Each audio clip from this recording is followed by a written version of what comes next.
Good. I think guys have had good energy. Came out, you know, we talked about yesterday, like they wanted to practice. You know, like sometimes you get around teams and players where they feel like they have to practice. Like these guys have been feeling like they want to practice. So it's been good 2 days. How did you, I guess the way you guys responded after the Oregon game, what you saw from them defensively, tackling the pressure and stopping the run, did you have a feeling that was coming, that it was sort of an aberration against Oregon, or what was your sense of that? Yeah, I mean, part of it is I think Oregon's a good team, you know, and so went out and they executed better than us, and you know, you come back, you look at it, and hey, where can we be better? And I think it was a good time for us with a bye after playing, you know, 6 straight and going on the West Coast on a short week, and we got a chance to recharge, got a chance to watch film, areas we need to improve, and then I thought we had a really good week of practice. So we had confidence going into the game, and you know the game goes the way the game goes. But I thought we had a really good week of practice going into it, week and a half really. So with the road defense plays in a hostile environment, going on the road, how do you step up to that if need be, but also keep your same mindset of what this defensive scheme is all about, and not get too pulled into the emotion of the game? Yeah, I think you know we talked a little bit about number one, like the way you win the rivalry is win the game, and the way you win the game is you got to go execute on your side of the ball. And you know sometimes, you know, I've been around rivalry games over the years. You know, sometimes if you get worried about some of the other things like pregame or the week leading up, we're not worried about any of that. We're worried about practice, and we're worried about building habits so we can go out and execute. And if we go out and execute, then we'll put ourselves in position. So I think that's the big thing. Focus on what's important, which the important thing is executing defensively to give the team a chance. How much did facing an Iowa team run heavy kind of prepare you for what you're going to see this week? Because obviously Michigan's kind of, you know, they're not spreading it around, throwing from corner to game. Yeah, no, but yes, there's an element of, hey, you know, we went against a really physical, talented O-line last week. We're going against one again this week. I think that kind of puts you in that mindset. Their run games are a little bit different. You know, Michigan spreads it out a little bit more to run than Iowa did. Iowa kind of keeps it pretty tight to run the ball. Michigan will do it both.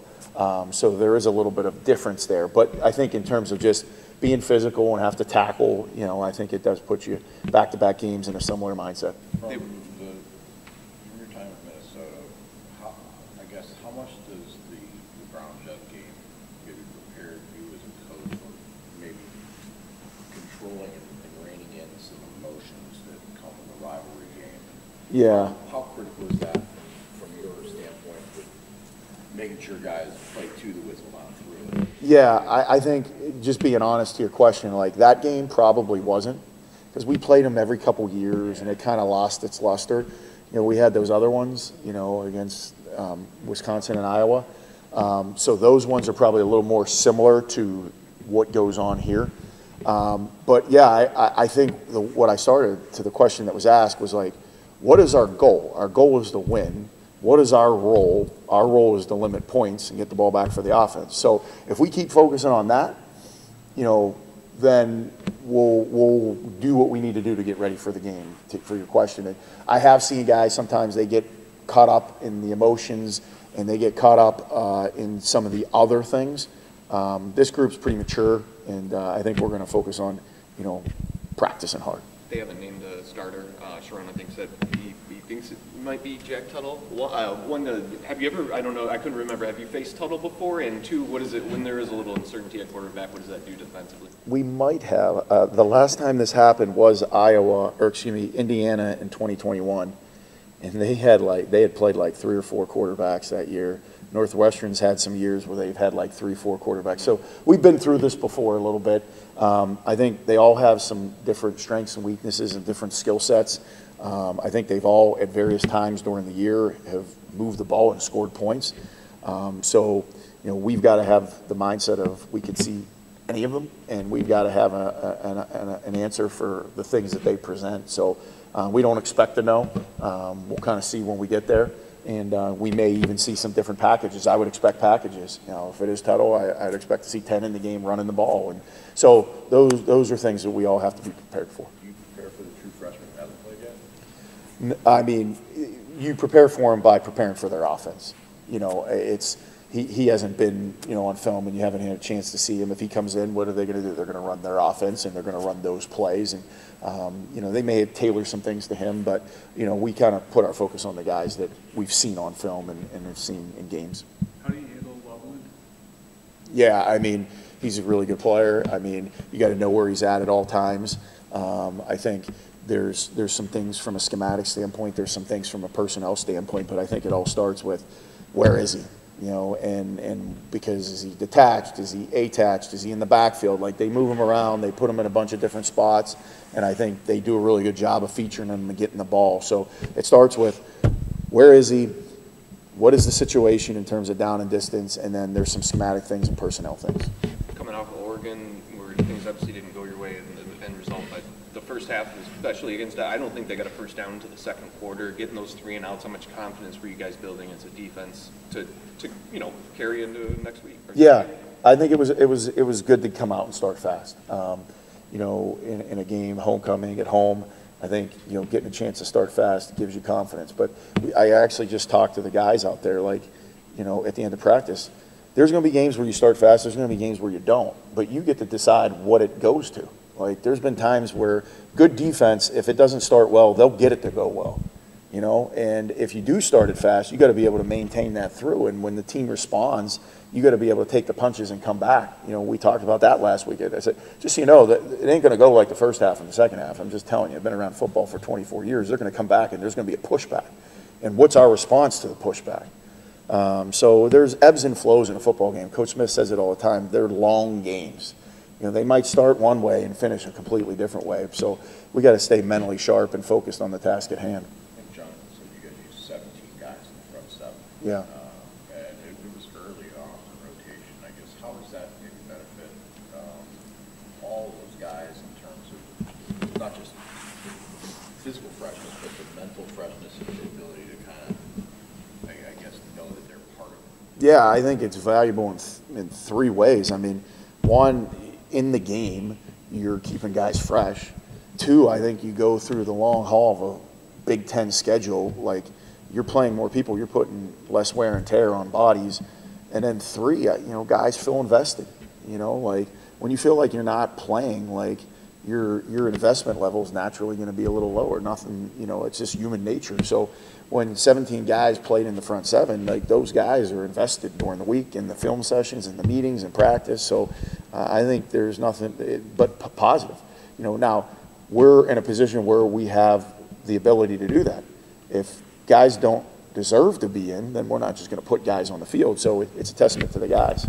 They got in and you guys still tackled well and defeated blocks and everything. It's one thing to play a lot of guys, but they came in and carried forward. Yeah, I would agree. The guys that were in, I thought did a pretty good job overall. Yeah, in terms of taking on blocks and tackling. We saw a heavy dose of Darius last week, and I guess how does he? Snow? Yeah. Sorry. I guess how does he fit? Just his skill set versus what you see offensively and like his usage. And obviously Iowa's a run-heavy team, and we saw a lot more of him in those 3 linebacker type sets. Yeah, so I mean, when we get bigger people, we put bigger people in, and he's a guy that's played that Sam backer for us. When it's 11 personnel, it's more of a nickel. But him and Wayne plays there too, because Wayne kind of does double duty. Wayne plays well and plays some Sam. So I think both those guys I thought did a nice job. I think the unique thing about that position is you got to be physical enough to set the edge, but then you got to be, if they split the tight end out or put the receivers over, you got to be able to go out and play in space. So to answer your question, those 2 things, you got to be able to set edges and you got to be able to function in space. And I think Snow probably had his best performance, at least since I've been here, was last week. Do you notice with him, like, I don't know how much you were familiar with the player he was before the injury, but where is he in terms of the, physical ability to what he once was? Yeah, I mean, obviously I can't speak to that. I do know that he played defensive back, and so when I came in, he was coming off of rehab and wasn't even full speed. So for me, he's a backer, although he would want to argue with me and say that he could still go out there and cover it down on receivers, which I'm a little hesitant to agree with. But I think he's a good linebacker, and I think he does a good job in space and is good in coverage. So, that's a testament to probably what he was doing before when he was in the secondary. Edwards, the guy that came in, and he had some injuries at corner and Yeah. got the program. We had a couple of real good back-to-back plays against the runner and pass defense. How's he come along, and what's he meant to the defense? Yeah, I think he has improved and he has gotten better and been more impactful. He put most of his snaps last season at nickel, and you know, so him getting transitioned back to corner, I think he's done well. I remember the series, he made 3 nice plays in a row. I remember I got Coach Mead on the phone. I was like, tell him, hell of a job. Like, he had a pass breakup and 2 nice tackles. One was on the edge. So yeah, and we need it. We're going to need it again, and then some this week. So Even the touchdown was pretty well covered, wasn't it? yeah, it was. We just got to, you know, get located and get it out. But yeah, I thought for the most part he was in good position. How has that been?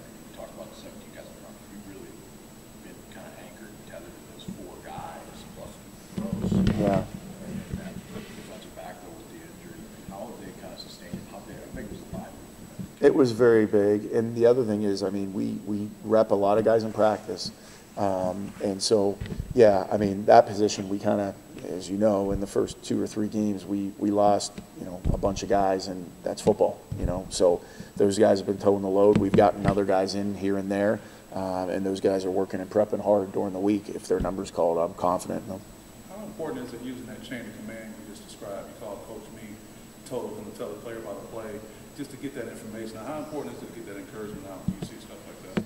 It's good, because sometimes I feel like, as the coordinator, and not for the non-linebackers, like, because the linebackers I coach, so I got them every day, right?